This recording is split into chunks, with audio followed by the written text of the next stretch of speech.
पाहूयात पुढची बातमी। मिरज ग्रामीण भागामध्ये शरद पवार गटाला मोठा धक्का बसलाय। महिला पदाधिकारी जनसुराज्य पक्षामध्ये गेल्यात। मिरज ग्रामीण भागामधील राष्ट्रवादी शरद पवार गटातील अनेक महिला पदाधिकाऱ्यांनी जनसुराज्य पक्षामध्ये प्रवेश केलेला आहे। मिरज ग्रामीण भागामध्ये राष्ट्रवादी शरद पवार पक्षाला मोठं भगदाड पडतंय।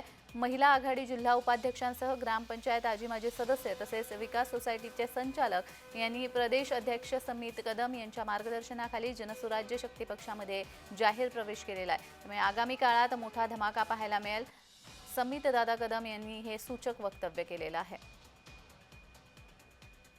तर या संदर्भात अधिक माहिती देण्यासाठी आमचे प्रतिनिधी दीपक चव्हाण आपल्यासोबत जोडले गेलेले आहे। दीपक, मिरज ग्रामीण भागामध्ये हा शरद पवार गटाला मोठा धक्का मानला जातोय। आगामी येणाऱ्या ज्या निवडणुका आहेत, पालिका निवडणुका, या दृष्टीने हा कशा पद्धतीने परिणाम या सगळ्यावरती होणार आहे? नक्कीच मुख्यमंत्री देवेंद्र फडणवीस यांचे निकटवर्ती म्हणून समितदादा कदम यांची संपूर्ण महाराष्ट्रात ओळख आहे आणि जनसुराज्य पक्षाचे ते प्रदेश अध्यक्ष आहेत युवा आघाडीचे। गेल्या महिना 2 महिन्यापासून मिरज तालुक्यामध्ये वेगवेगळ्या गावांमध्ये मोठ्या प्रकारे काँग्रेस राष्ट्रवादीच्या कार्यकर्त्यांनी जनसुराजमध्ये प्रवेश केलेला आहे। काल अखेर ही प्रवेशाची मालिका सुरू आहे। एक मोठा धमाका या मिरज तालुक्यामध्ये जनसुराज्य करायला सज्ज झालेला आहे आणि बऱ्यापैकी 80% गावांमध्ये जनसुराज्य पक्षामध्ये काँग्रेस राष्ट्रवादीचे कार्यकर्ते आता दाखल होत आहेत।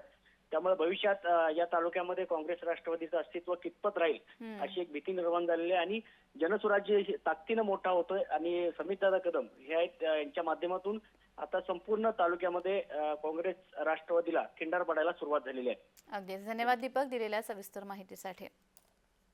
महिला पदाधिकाऱ्यांनी जनसुराज्य पक्षामध्ये प्रवेश केलेला आहे। मिरज तालुक्यातील काँग्रेस आणि राष्ट्रवादी शरद पवार गटाला खंबीर नेतृत्व नसल्यामुळे नाराजी व्यक्त केली जाते आहे।